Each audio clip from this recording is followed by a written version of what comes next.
Hello, everybody. Welcome to bilisummaashow right here on YouTube.com. The hijacker of a flight 702 flight that took off from Bole International Airport and landed over there in Geneva, Switzerland a week ago. His brother is now speaking up. Yes, sir. His older brother is speaking out. He gave an interview. His name is Dr. Ndalim Abera. Gabriel Medin was his younger brother. His older brother say all the good things about his brother. And also he said that he wants the media to respect his family's privacy.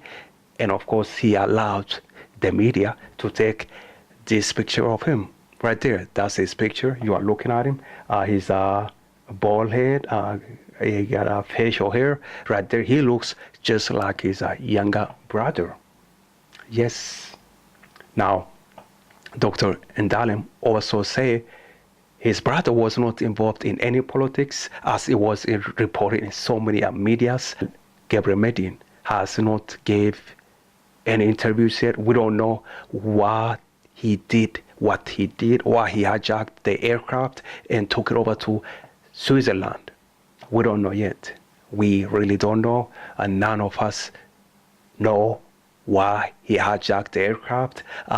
That's a week ago. Yeah, Monday. That would be Monday, right? Monday, a week ago, the aircraft flight 702 hijacked. Thanks for watching bilisummaashow, everybody. Take care. Bye-bye.